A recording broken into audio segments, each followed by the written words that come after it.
Hello కోడమామా ఏమిరా కొత్త పెళ్లి కొడుక ఎట్లున్నావు? అదేమమ్మా సంసారం ఎట్ట చేయాలో చెప్పు స్వామి ఎట్ట. ఏమి లేరా పొయ్యి మీద పెనం పెట్టి దాని మీద ఒకరవ నూనె పోసి ఒకరవ జీలకర్ర ఒకరవ గసగసాలు ఒకరవ తెల్లవాయలు ఒకరవ మిరియాలు జీలకర్ర అన్ని వేసి తిప్పు. వస్తుంది మామ సంసారమా? సంసారం అంటే తినేది కదరా స్వామి. ఇంకేంది మామ? ఆమెతో కాపురం చేయరా? కాదు ఆమె కానుపు తెచ్చే వాళ్ళ అమ్మలు తిట్టరా?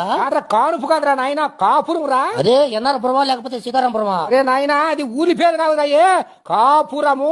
అవన్నీ నాకు తెలియదు స్వామి. ముందు సంసారం ఎట్ట చేయాలో చెప్పు. కాదురా పెళ్లి చేసుకున్నప్పటి నుంచి ఆమె నీకు సొంతం రా. ఇప్పుడు నాకు బంధువు అవుతుంది మామ.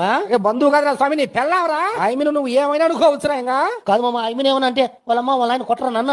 ఊరేమన్నారా నాయన ఈ పొద్దు నుంచి నీకు నీ పెళ్ళామే పెడతాది అన్నము. నా పిల్లంకి భీము బ్యాడ్లో యాడ్ నుంచి వచ్చాయి. నువ్వు పనికి పోయి సంపాదించుకొని ఇంటికి తెచ్చి పెట్టి ఆమె చేసి పెడతా ఉంటది. అదే సంసారం. నేను పనికి పోకుండా ఇంట్లోనే ఉండి నేను కూడా తింటే ఆడగల నా కూడా అంటారా? మన మోతలే కాదు మామ ఆమె ఒమ్మే అనొచ్చా? అరా నీ పెళ్ళాన్ని ఒయ్య అనొచ్చు వసి అనొచ్చు మే అనొచ్చు ఏమైనా